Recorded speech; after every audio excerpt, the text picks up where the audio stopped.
नमस्कार, आप सबका स्वागत है हमारे चैनल नेक्स्ट 9 न्यूज़ पर। मेरा नाम है दीपक गुप्ता। राजस्थान में जो इस समय हालात बने हुए हैं, बहुत ज़्यादा अहमियत सचिन पायलट को दी जा रही है, तो वहीं दूसरी तरफ अशोक गहलोत और उनके विधायकों को लेकर भी कई सवाल हैं।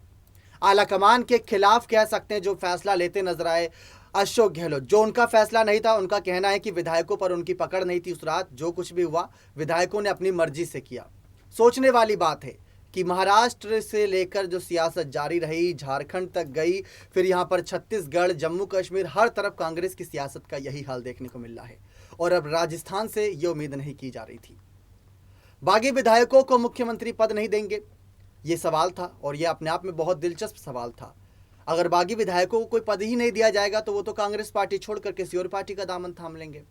अब ये सारी जब हकीकत सामने आ रही है, जब बातें सामने आ रही हैं, तो एक बड़ा सच भी सामने आ रहा है कि इस समय राजस्थान का जो हालात बना हुआ है उसमें सचिन पायलट के साथ साथ सीपी जोशी की भूमिकाओं पर भी बहुत ज़्यादा सवाल किए जा रहे हैं कि सीपी जोशी का अगला कदम क्या हो सकता है।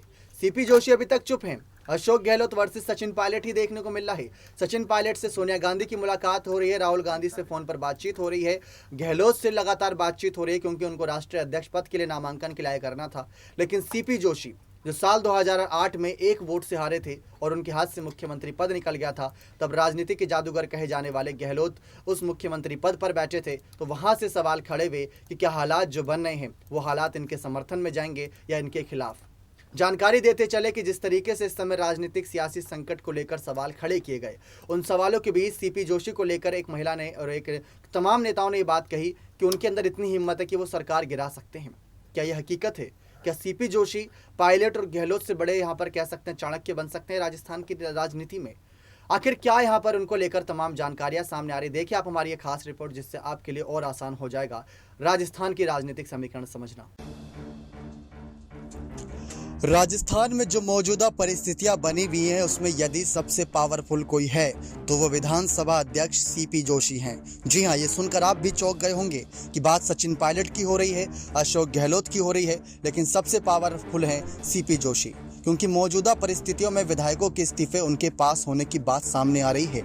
ऐसे में वो चाहें तो उसे स्वीकार करके सरकार गिरा भी सकते हैं और चाहें तो सरकार बचा भी सकते हैं। ये कहना है राजस्थान विधानसभा की पहली महिला अध्यक्ष रही सुमित्रा सिंह का। सुमित्रा सिंह की गिनती राजस्थान में उन वरिष्ठ राजनीतिज्ञों में होती है जो न केवल कांग्रेस बल्कि भाजपा और जनता दल से भी विधायक रह चुकी हैं। राजनीतिक जीवन में उनका लंबा अनुभव रहा। पूर्व विधानसभा अध्यक्ष सुमित्रा सिंह ने मौजूदा घटनाक्रम को बेहद दुखद बताया और कहा कि इन परिस्थितियों में सरकार के टिके रहने की संभावना बेहद कम है।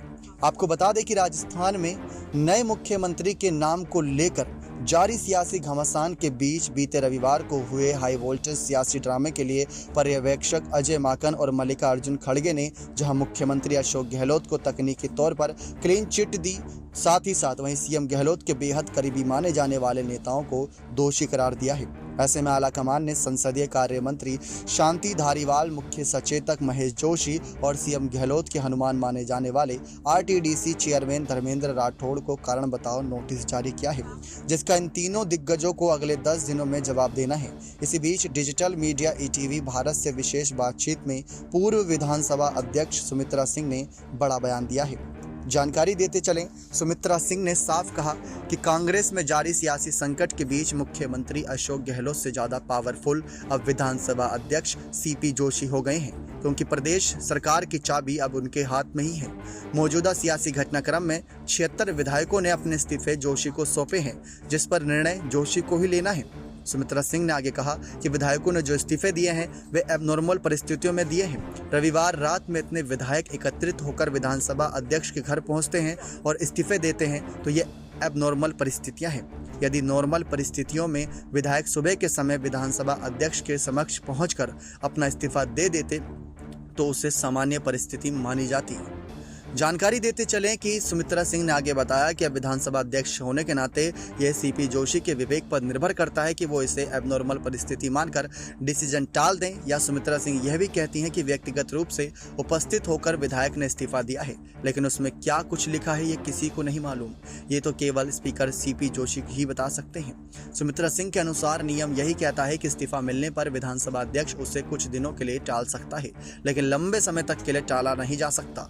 हालांकि यह सब कुछ निर्भर करता है कि इस्तीफे में क्या कुछ लिखा गया है। गौरतलब है कि कांग्रेस के राष्ट्रीय अध्यक्ष पद पर मुख्यमंत्री अशोक गहलोत के नामांकन से पर्दा हटने के बाद प्रदेश में नए मुख्यमंत्री को चयन को लेकर बीते रविवार सीएम आवास पर कांग्रेस विधायक दल की बैठक रखी गई थी, लेकिन इस बैठक का बहिष्कार करते हुए गहलोत समर्थक 76 विधायकों ने विधानसभा अध्यक्ष के आवास पहुंचकर अपने इस्तीफे सीपी जोशी को सौंप दिए थे। हालांकि इस्तीफे पर विधानसभा अध्यक्ष भी चुप्पी साधे हुए हैं और कोई निर्णय नहीं ले रहे हैं। देखना यही दिलचस्प होगा कि राजस्थान की राजनीति का सियासी संकट कहां पर जाकर थमता है। लेकिन सीपी जोशी को लेकर हुआ ये खुलासा सचमुच चौंका देने वाला है, हैरान कर देने वाला है, क्योंकि सीपी जोशी इस समय सबसे पावरफुल अब बन चुके हैं राजस्थान की राजनीति में। सीपी जोशी जो पहले भी मुख्यमंत्री बनने की इच्छा जता चुके हैं, क्या यही उनके लिए फैक्टर साबित होगा जिसके दम पर वो मुख्यमंत्री पद हासिल करेंगे? गहलोत के विधायक तो उनके समर्थन में हैं ही, लेकिन पायलट का समर्थन इस समय पायलट के विधायक पुरजोर तरीके से कर रहे हैं। इसी वजह से ये पूरा सियासी घटनाक्रम इस ओर जाकर थमा है कि कौन संभालेगा राजस्थान की मुख्यमंत्री कुर्सी। देखा आप सभी ने किस तरीके से राजस्थान में जो सीपी जोशी की भूमिकाएं हैं वो साफ करते नजर आए यहाँ पर नेता लोग, और साथ ही साथ यहाँ पर जो बातें कही जा रही है सचिन पायलट वर्सेस सीपी जोशी की, उसमें गहलोत की भूमिकाओं पर भी सवाल है। गहलोत एक कंफर्ट जोन में इस समय कह सकते हैं, क्योंकि राजस्थान का मुख्यमंत्री पद उन्हें मिल जाता है। बीजेपी की भूमिकाओं के यहाँ पर सवाल है कि इसमें बीजेपी क्या सोच विचार कर रही है, किस मंशा के साथ वो आगे बढ़ने की कोशिश कर रही है। लगातार इन्हीं सब सवालों के बीच सबसे बड़ा जवाब यही मिल रहा है कि आला कमान की जो लगातार बैठकें हो रही हैं सचिन पायलट के साथ 26 विधायकों का समर्थन अच्छा खासा है, लेकिन क्या वो राजस्थान की राजनीति के एकनाथ शिंदे साबित होंगे? ये बहुत बड़ा सवाल है। अब इन्हीं सवालों के बीच जवाब मिल पाना बहुत मुश्किल हो रहा है, क्योंकि लगातार विधायकों को लेकर ही सवाल है कि अगर पायलट को मुख्यमंत्री बनाया गया तो विधायक गहलोत के नाराज हो जाएंगे, गहलोत की तरफ से किसी को मुख्यमंत्री पद दिया गया तो पायलट के मंत्री नाराज हो जाएंगे, पायलट के समर्थक भी नाराज हो जाएंगे। तो ये सारी दिक्कतें राजस्थान की राजनीति में चलती रहेगी। लेकिन अब निष्कर्ष क्या निकल सकता है? निष्कर्ष यही निकल सकता है कि अगर गहलोत राष्ट्रीय अध्यक्ष पद संभालते हैं तो सचिन पायलट को मुख्यमंत्री पद देने में क्या दिक्कत है? जनता का समर्थन उन्हें मिला हुआ है ना। अब जाति, समुदाय और धर्म के नाम पर आप कब तक वोट मांगते रहोगे? कभी ना कभी तो आके थमोगे। इसी वजह से वहां पर से सवाल है कि यहाँ पर ये सारी बातें होनी ही नहीं चाहिए। यहाँ पर इन सब बातों का मुद्दा हल होना चाहिए। यहाँ से तमाम जो विपक्षी मुद्दे हैं उनको सॉल्व करना चाहिए, ताकि बीजेपी या कोई और या आम आदमी पार्टी यहाँ पर सेंधमारी ना कर सके। अब देखना दिलचस्प यही है कि राजस्थान का ये सियासी संकट किस ओर जाकर थमेगा। क्या गहलोत राष्ट्रीय अध्यक्ष पद स्वीकार करेंगे, जो कि इस रेस से बाहर हो गए, ऐसी तमाम खबरें हैं, या पायलट को मुख्यमंत्री पद की रेस से गहलोत बाहर करके सीपी जोशी को आगे लाना चाहेंगे? बने रहिए चैनल के साथ ऐसी और तमाम बड़ी खबरों के लिए। जाते जाते आपसे सीधा सवाल यही है कि राजस्थान की मुख्यमंत्री कुर्सी पर आप किसे देखना चाहते हैं? अपनी राय कमेंट सेक्शन में जरूर दीजिएगा। बहुत बहुत धन्यवाद।